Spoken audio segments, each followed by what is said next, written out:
ఈ 5వ ఆదివారం ఈస్టర్ తర్వాతి ఆరాధనలో చదవబడిన 2 లేఖన భాగాలను కలిపి కొన్ని నిమిషాలు ధ్యానం చేద్దాం. ఇది మన లేఖన భాగం యాకోబు పత్రిక 1వ అధ్యాయము 22వ వచనాన్ని మూలవాక్యంగా చేసుకుని యాకోబు పత్రిక 1వ అధ్యాయము 22వ వచనాన్ని మూలవాక్యంగా మనం చదువుకుని ధ్యానం చేద్దాం. మీరు వినువారు మాత్రమే ఉండి మిమ్ముని మీరు మోసపరచుకోకుండా వాక్య ప్రకారం ప్రవర్తించువారనే ఉండుడి. ఈ వచనంలో నుంచి నేటి మన ధ్యానాంశము మిమ్మల్ని మీరే మోసపుచ్చుకొనక. ఈ అంశాన్ని మనం ధ్యానం చేయబోతున్నాం. ఇది అందరికీ కలిసి ఉపయోగించబడేటువంటి మాట. మీరు దాన్ని మనం వ్యక్తిగతంగా తీసుకుంటే ఎవరికి వారే, నాకు నేనే, మీకు మీరే. ఈ మాటలు ఇలా కూడా చెప్పవచ్చు. నీకు నీవే లేదా నిన్ను నీవే ఏం చేసుకుంటున్నారట? మోసము చేసుకుంటున్నారట. ఇది ఒక విచిత్రమైనటువంటి పరిస్థితి. నేడు మనం ఉన్నటువంటి సమాజంలో కొద్దిమంది ఆయా సమయాల్లో చెప్తూ ఉంటారు, మేము ఫలానా వారి చేతిలో మోసపోయామండి, నమ్మించాలి, వాటిని మేము నమ్మి చివరికి మోసపోయాం అంటారు. ఎవరైనా ఒకవేళ మోసం చేస్తే మనకి బాధ కలుగుతుంది. అలాగే ఆ విషయాన్ని మనం 10 మందికి చెప్తాం. ఎందుకంటే మిగిలిన వారైనా వారితో జాగ్రత్తగా ఉంటారని, పలానా వారండి మమ్మల్ని మోసం చేశారు. ఇది మనందరికీ తెలిసినటువంటి పరిస్థితి. అలాగే ఇంకొక రకమైనటువంటి విధానం ఉంది. అదేంటంటే ఎవరైనా మన దగ్గరికి వచ్చి నేను మోసపోయాను అంటే కనుక వారి మీద మనం ఏం చూపుతామంటే జాలి చూపుతాం, జాలి పడతాం. అరే రే మోసం జరిగిందా, మోసపోయావా అని మోసపోయిన వారి మీద జాలి చూపిస్తున్నాం. కాబట్టి ఈ మోసపోవడం, మోసగించడం, ఒకరిని ఒకరు అయితే అది సర్వసాధారణం. తెలుసో తెలియదో ఒకరిని ఒకరు మోసం చేయటం, ఒకరి చేతిలో ఒకరు మోసపోవడం అరుదుగా అన్ని చోట్ల మనం చూసేటువంటి, మనం వినేటువంటి పరిస్థితి. అయితే వీటికి పూర్తి భిన్నంగా, అంటే అక్కడ ఎవరో ఒకరు మోసం చేశారు, ఎవరో ఒకరి చేతిలో మోసపోయారు. కానీ ఇక్కడ చాలా విచిత్రం ఏంటంటే ఎవరికి వారే మోసం చేసుకోవాలి. పైగా ఇది ఎక్కువగా ఎక్కడ ఉందంటే క్రైస్తవుల్లో ఉంది. ఇది ఎక్కడ జరుగుతుందంటే విశ్వాసుల్లో జరుగుతుంది. క్రైస్తవులు అనబడిన వారు, విశ్వాసులు అనబడిన వారు ఏం చేస్తున్నారంట? వారికి వారే ఏం చేసుకుంటారంటే మోసం చేసుకుంటున్నారు.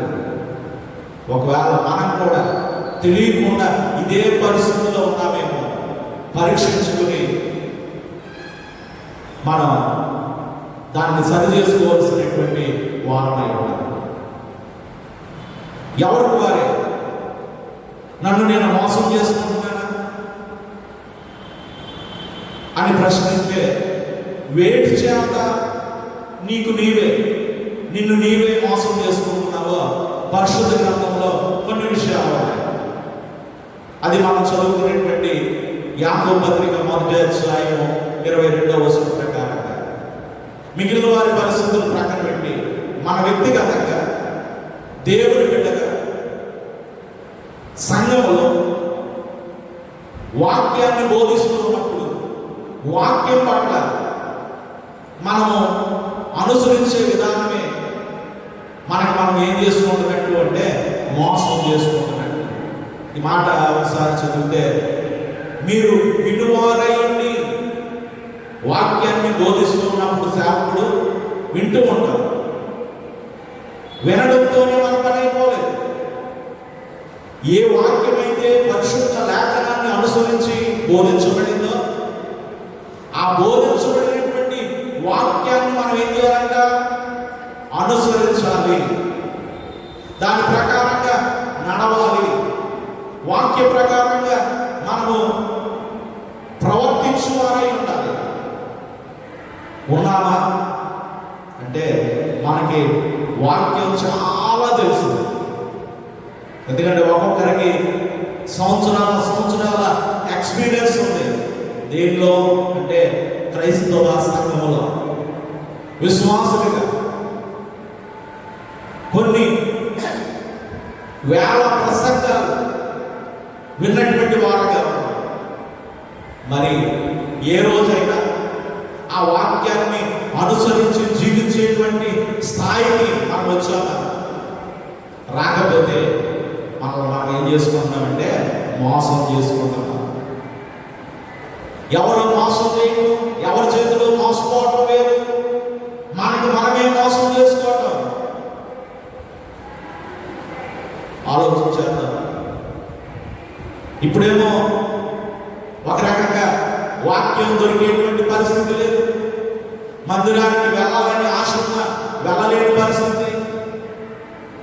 ఒకవేళ ప్రజలు చూడాలని, ప్రజలు చెప్పుకోవాలని మందిరానికి వెళ్ళాలనేటువంటి పరిస్థితుల్లో ఉన్నామేమో కానీ ఎంత కాలం దేవుడు మనకి అవకాశం ఇచ్చాడు. ఎక్కడ చూస్తున్న వాక్యమే. ఇప్పటికీ కూడా భౌతికంగా మనకి దొరకట్లేదేమో కానీ మన హృదయం చెంతకే ఆయా సాధనాల ద్వారా వాక్యం వస్తూ ఉంది. వాక్యాన్ని అనుసరించేటువంటి దాన్ని అమలు పరిచే స్థితిలోనికి మనం వచ్చామా? ఎన్నో విషయాలు తెలుసు.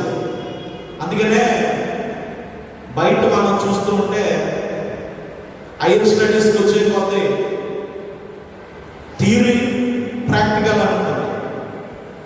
అంటే ఒక విషయాన్ని బోధిస్తారు, దాన్ని ప్రాక్టికల్గా ఏం చేయాలంటే ఏ విధంగా ఎక్స్పెరిమెంట్ చేయాలని చెప్పారు, ఆ ప్రయోగాన్ని ఏ విధంగా స్టెప్ బై స్టెప్ చేయాలని మనం క్లాసులో రాసుకున్నామో దాన్ని ప్రాక్టికల్లో ఏం చేయాలంటే మనం రాసుకున్న, మనం తెలుసుకున్న దాన్ని అలాగే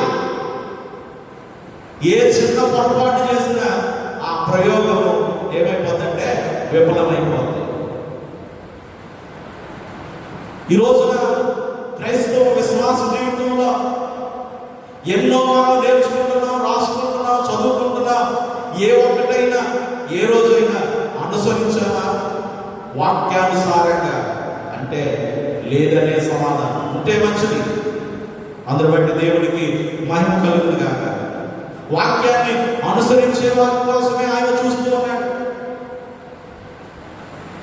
చాలా సందర్భాల్లో చెప్పాడు, వినటం ఒకంతే, కానీ ఏదైతే పరిశుద్ధ లేఖనానుసారంగా ఉందో దాన్ని మీరు ఏం చేయాలంటే అనుసరించే స్థితికి రావాలి. వినేసి ఊరుకుంటే మనం ఏం చేసుకుంటున్నాం? మోసం చేసుకుంటున్నాం. నీకు నీవే మోసం చేసుకుంటున్నాం. ఇదే యాకోబు పత్రికలో 2వ అధ్యాయంలో దీన్ని ఏమన్నాడంటే, వాక్యం వినడము విశ్వాసం అయితే దాన్ని అనుసరించడం క్రియలతో కూడిన విశ్వాసం అన్నాడు. 2వ అధ్యాయము ఈ మాటలు మనం చూస్తూ ఉంటాం. వాక్యం వినడం విశ్వాసం మంచిది, విశ్వాసంగా కలిగిన. కానీ యాకోబు యొక్క ద్వారాని మనం చూస్తే కనుక ఏమంటాడంటే, క్రియలు లేని విశ్వాసం అయితే మృతం, అది చచ్చిన దాంతో సమానం. నాకు విశ్వాసం ఉంది అనుకుని నీ విశ్వాసం నీకు ఏం చేయదంటే సరిపోదు. అది ఎలా ఉండాలంటే క్రియలతో కూడిన విశ్వాసం. దానికి వివరణ కూడా చెప్పాడు. ఎవడైనా బట్టలు లేకుండా చలికాలంలో ఉంటే వాడిని మనం ఏం చేయాలి అంటే ఆ చలి తీరడానికి సహాయం చేయాలి. గుర్తించడం వేరు, వాడిని బట్టలు వేసుకోమని చెప్పడం వేరు. అదే స్థితిలోనికి వారికి కావలసినవి తీసుకుని వెళ్ళి ఇవ్వడం వేరు. ఈ లాక్డౌన్ సందర్భంగా క్రైస్తవ సంఘాల కన్నా బయట వ్యక్తులు, సామాజిక సంస్థలు ఈ రోజుకి కూడా ఏం చేస్తున్నాయంటే అదే చేస్తున్నాయి, సహాయం చేస్తున్నాయి. సరుకులు పంపిణీ చేస్తున్నారు, ఆహార పదార్థాలు పంపిణీ చేస్తున్నారు. ఏవైతే సామాన్యమైనటువంటి పేదలైన వారికి దొరకలేని పరిస్థితుల్లో ఉన్నాయో అవి అందజేస్తూ ఉన్నారు. ఒక రకంగా చెప్పుకోవాలంటే క్రైస్తవ విశ్వాసులుగా మనమే వెనకబడి ఉన్నామేమో క్రియలు రూపంలో చూపించడానికి.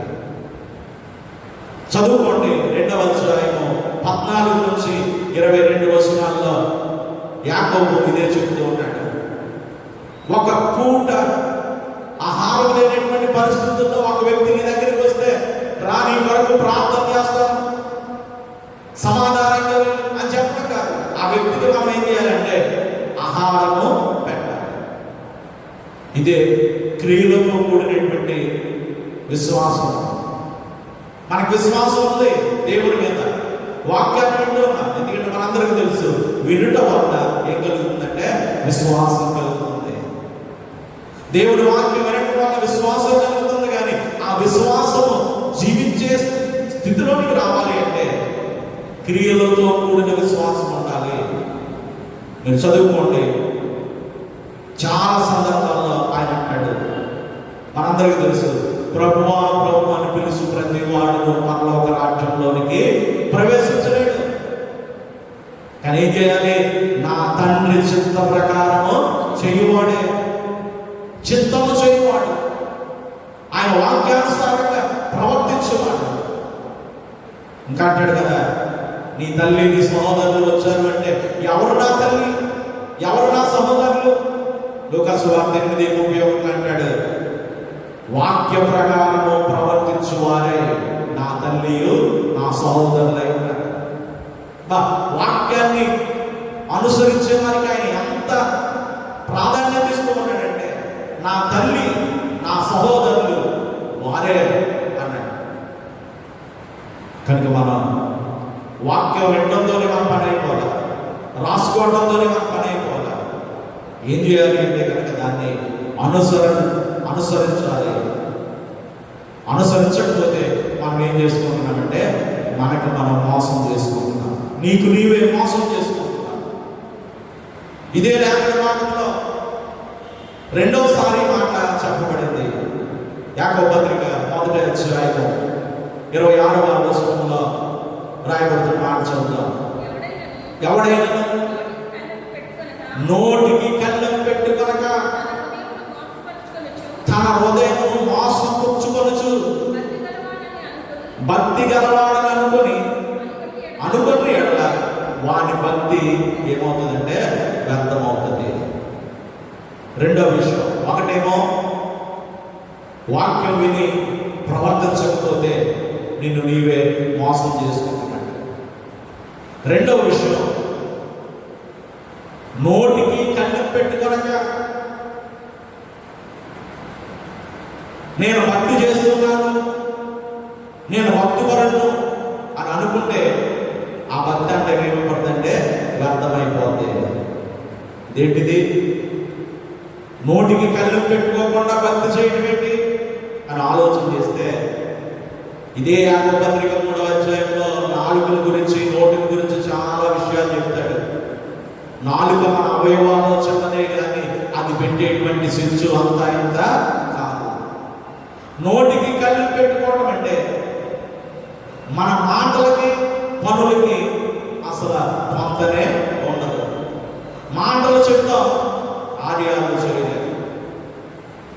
నోటికి కళ్ళెం పెట్టుకోవాలి అంటే చాలా మంది క్రైస్తవులే, విశ్వాసులే ఏం చెప్పుకోవడం అలవాటు అయిపోతుందంటే గొప్పలు చెప్పుకోవడం అలవాటు అయిపోతుంది. విశ్వాసులు చేయవలసింది ఏంటంటే నోటికి కళ్ళెం పెట్టుకోవాలి. ఏ మాట పడితే ఆ మాట మనం మాట్లాడకూడదు. అందుకని ప్రసంగి గ్రంథం 5వ అధ్యాయం 1వ వచనంలో చెప్తుంటాడు, నీవు మందిరానికి పోయినప్పుడు నీ ప్రవర్తన జాగ్రత్తగా చూసుకోను. తొందరపడి మాట్లాడద్దు. మాట్లాడకుండా ఉండాలి అంటే నోటికి కళ్ళు పెట్టుకోవాలి. చాలా విషయాలు మనం చెబుతూ ఉంటాం కానీ చేయలేకపోతున్నాం. చెప్పి చేయలేకపోతే అలాంటి వారు భక్తి ఏమైపోతుందంట, వ్యర్థమైపోతుంది. మనం కూడా ఎన్నో చెప్పామేమో, ఇది చేస్తాను అది చేస్తానని మనుషులకి మాటించాం, దేవుడికి మాటించాం. మనం మాట్లాడిందే మనం నిలబెట్టుకోకపోతే ఇలాంటి వారి భక్తి వ్యర్థము. ఎంతో కాలంగా భక్తి చేస్తున్నామేమో, భక్తి పరులుగా మనం ఉండాలని ప్రయత్నం చేస్తున్నామేమో, మంచిదే. మాట నిలుపుకునేటువంటి తత్వం మనకు ఉండాలి. అందుకని అన్నాడు కదా, నీ మాట అవునంటే అవును, కాదంటే కాదు. నీ నోటికి కళ్ళు వేసుకోవాలి. కీర్తన గ్రంథం 34వ అధ్యాయం 13వ వచనంలో కీర్తనకారుడు అంటాడు, 34వ సంకీర్తన 13వ వచనంలో, చెడ్డ మాటలు పలకకుండా, అంటే మన నాలుక, మన నోరు ఏం చేస్తుందంటే చెడ్డ మాటలు పలుకుతుంది. ఆ తర్వాత అంటాడు, కపటమైన మాటలు పలుకకుండా. చెడ్డ మాటలు పలికేది, కపటమైన మాటలు పలికేది. ఇలాగా నీ ఇష్టం వచ్చినట్లుగా మాట్లాడుతూ నేను భక్తి చేస్తున్నాను అనుకుంటే నీ భక్తి వ్యర్థం. రెండవది, నిన్ను నీవే ఏం చేసుకుంటున్నావంటే మోసం చేసుకుంటున్నావు. ఒకటేమో వాక్యాన్ని విని అనుసరించకపోతే మోసం చేసుకుంటావు. రెండవది, గొప్పలు చెప్పి మాట్లాడి ఆ మాట్లాడిన దానికి తగిన విధంగా మన కార్యాలు లేకపోతే మనం మోసం చేసుకుంటున్నట్టు. 39వ సంకీర్తన 1వ వచనంలో కూడా అంటాడు, పాపము చేయకూడనట్లు భక్తిని లేదుట నా నోటికి చిక్కము పెట్టుకుంటాడు, నా నాలుకతో. అంటే ఈ నాలుక ఏం చేస్తుందంటే పాపము చేసేది కాబట్టి. భక్తిహీనులు ఉన్నప్పుడు వారి ఎదుటి మనమేమో భక్తి కలిగిన వారంగా చెప్పుకోవాలని ఏవేవో చేస్తాం. నేను ఇది చేయట్లేదా, నేను ఇది చేస్తాను. ఎందుకంటే సౌకర్య పరిచయం ప్రార్థనలో కూడా అదే ఉంది. అయ్యా వారు చేయట్లేదు ఉపవాసాలు, నేను చేస్తున్నాను. వారి కానుకలు ఇవ్వట్లేదు, నేను ఇస్తున్నాను. ఇలాగ చెప్పుకుంటూ ఉన్నాడు. ఒకవేళ మన పరిస్థితి కూడా అలాగే ఉందేమో. భక్తిహీనంగా ఉన్న వారి ఎదుట మనమేమో భక్తి కలవాలని చెప్పుకుంటున్నామేమో. నీ భక్తి వ్యర్థం అవుతుంది. నిన్ను నీవే ఏం చేసుకుంటున్నావంటే మోసం చేసుకుంటున్నట్లు. ఆలోచన చేసుకున్నాను. మనకు మనమే మోసం చేసుకోవడం చాలా విచారకరం. ఇది నా స్వార్థ పాఠ్యభాగంలో యేసు ప్రభువును వెంబడిస్తున్నటువంటి శిష్యులు కూడా ఆయన వెంబడిస్తూ ఉన్నారు, ఆయనతో ఉంటూ ఉన్నారు, ఆయనతో గడుపుతున్నారు. కానీ ఆయన అంటే ఏం చేయలేకపోయారంటే విశ్వసించలేకపోయారు. యోహాను సువార్త 16వ అధ్యాయము 30వ వచనంలో రాయబడుతున్నటువంటి మాట మనం చూస్తే, సమస్తము ఎరిగిన వాడు అని, ఎవడను నిన్ను ఏ ప్రశ్న అడగని అవసరం లేదని ఇప్పుడు ఎరుగుదు. ఇప్పుడు అంటే ఎంతకు ముందు ఆయన విశ్వసించ ఆయనతోనే నడుస్తున్నారు, ఆయనతోనే గడుపుతున్నారు. చివరికి పరిచర్య ముగింపులోకి వచ్చేసాడు. అప్పుడు అంటున్నారు, ఇప్పుడు నుంచి మేము నిన్ను విశ్వసిస్తాం. అంటే ఇప్పుడు వరకు ఆయన ఏం చేయలేకపోయారంటే విశ్వసించలేకపోయారు. అంటే వారి భావన ఏంటంటే, ఇప్పుడు వారు రాయబడినటువంటి మాట, నీకు అన్నీ తెలుసు, నీవు దేవుని యొక్క నుంచి వచ్చిన వాడవని మేము ఎరుగుదాం. అంటే ఇప్పుడు వరకు వారు ఏం చేయలేదంటే, ఆయనకి ఏమీ తెలియదు అనుకున్నారు. యేసు ప్రభువుకు ఏమీ తెలియదు అనుకున్నారు. ఆయన ఒక సామాన్యమైనటువంటి వ్యక్తి అనుకున్నారు. కానీ ఇప్పుడంట తెలుసుకున్నా, ఇప్పుడు నుంచి నిన్ను మేము గుర్తిస్తాం. ఈ ద్వారాన్ని కూడా మనకి మనం మోసం చేసుకోవడంతో ఎందుకు వీళ్ళు ఎలాగా వ్యవహరించారంటే, యేసు ప్రభువును తక్కువగా చూశారు, వారికి వారేమో ఎక్కువ చేసుకున్నారు. ఇప్పుడు ఒకరిని మనం నమ్మట్లేదంటే వారి మీద మనకేం లేదంటే విశ్వాసము లేదు. అదే చేస్తారు శిష్యులు కూడా. వారి ఆలోచనలకే ఎక్కువ ఇచ్చారు, యేసు ప్రభువును తక్కువగా చేశారు. ఇలాంటి మాట మనం ఒకసారి చూస్తే గలతీ పత్రిక 6వ అధ్యాయము 3వ వచనంలో చెప్పబడుతుంది. ఇక్కడ కూడా కొంతమంది ఇలాగ మోసం చేసుకుంటారు. వారికి వారే గలతీ పత్రిక 6వ అధ్యాయము 3వ వచనాన్ని చదువుకుందాం. ఎవడైనా వట్టివాడైంది తాను ఎన్నికైన వాడనని ఎంచుకుని ఎడల తను తానే మోసపరుచుకుంటాం. మూడో విషయం ఇది. ఉండటానికి ఏమో ఎలా ఉన్నారంట, వట్టివాడే, అంటే ఏమీ లేని వాడు. ఆయనకేం తెలియదు. ఏం తెలియకపోయినా ఏమని చెప్పుకుంటాడట, నాకు అన్నీ తెలుసు. ఇప్పుడు శిష్యులు కూడా అదే పరిస్థితిలో ఉన్నారు. ఉండటానికి వట్టివారే ఉన్నారు. కానీ వారు ఎలా ఎంచుకుంటున్నారంటే, మాకేంటి తక్కువ, మేము ఎందులో నీకు సాటిగా. మాటలు ఆలోచన చేయండి. ఉండటానికేమో వట్టివాడే ఉన్నాడు, ఏమీ తెలియని వాడే ఉన్నాడు. కానీ ఏమని ఎంచుకుంటున్నారంట, ఎన్నికైన వారు, అంటే మమ్మల్ని మించిన వారు లేరు. ఇలాగ అనుకోవటం కూడా పౌలు చెప్తున్నాడు. ఇలాగ అనుకోవటం కూడా వారికి వారే ఏం చేసుకుంటున్నారు, మోసం చేసుకుంటున్నారు. యేసు ప్రభు యొక్క శిష్యుల్లో ఈ ధోరణే ఉంది. ఇప్పుడు వరకు ఆయన నమ్మలేదట, ఆయన వారు గుర్తించలేదట. కారణం ఏంటంటే, ఈయనకి ఏమీ తెలియదు అనుకున్నారు. వారికి ఏమీ తెలియకపోయినా అన్నీ తెలుసనే భావనలో ఉన్నారు. ఈ రోజు కూడా క్రైస్తవ సంఘాల్లో, విశ్వాసంలో ఇదే ఉంది. తెలిసిందేమో జీరో అయినా కూడా ఒప్పుకోరు. ఇది నీకు తెలియదంటే ఎట్టి పరిస్థితుల్లో కూడా ఒప్పుకోరు. నాకు అన్నీ తెలుసు అనేటువంటి వారు. ఇది కూడా మోసం చేసుకోవడం. ఇలాంటి మాట పౌలు ఇంకో చోట వాడాడు. 1 కొరింథీ పత్రిక 3వ అధ్యాయము 18వ వచనంలో, 1 కొరింథీ పత్రిక 3వ అధ్యాయం 18వ వచనాన్ని చదువుకుందాం. ఎవడు తన్ను తాను మోసపుచ్చుకొనకూడదు. మీలో ఎవడైనా ఈ లోకమందు తాను జ్ఞానినని అనుకుని ఎడల, జ్ఞాని అని అనుకున్నవాడు ఎలా ఉండాలి అంటే ఎర్రివాడు కావాలి. ఒకవేళ నీకు జ్ఞానం ఉంది, కానీ నువ్వు ఎలా ఉండాలంటే లోకంలో ఒక వెర్రివాడు లాగా ఉండాలి. నీకు అన్నీ తెలుసు, అయినా నువ్వు ఎలా ఉండాలంటే ఏమీ తెలియని వాడుగా ఉండాలి. ఒకవేళ జ్ఞానం గలవాడిని అని చెప్పుకుంటే నిన్ను నువ్వేం చేసుకుంటున్నావు అంటే మోసం చేసుకుంటున్నాడు. అదే అంటున్నాడు, ఎవరు తను తాను మోసము చేసుకోవద్దు. ఎందుకంటే ఈ లోకపు జ్ఞాని ఏమయ్యాడు, 1వ అధ్యాయంలోని మాటలు అంటాడు. తర్కవాది ఏమయ్యాడు, ఈ లోక జ్ఞానం దేవుడి దృష్టికి వెళ్తాను. కనుక ఏమి ఉన్నా మనం ఎలా ఉండాలంటే ఏమీ లేనట్టుగా ఉండాలి.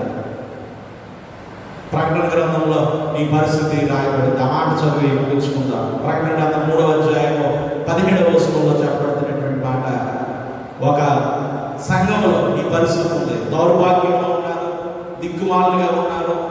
అయినప్పటికీ వారు ఏమనుకుంటున్నారంటే నాకేమి కొద్దుగా అనుకుంటున్నారట. అన్నీ లేవు, ఏమీ లేకపోయినా అన్నీ ఉన్నాయనుకోవడం, వారికి వారు మోసం చేసుకోవడం. నీవు దౌర్భాగ్యుడు, దిక్కులు మానవాడు, దరిద్రుడు, గురుట్వాడు, నేను ధనవంతుడను, ధనాభివృద్ధి చేసుకున్నాను, నాకేమి కొదువు అని నీవు అనుకుంటున్నావు.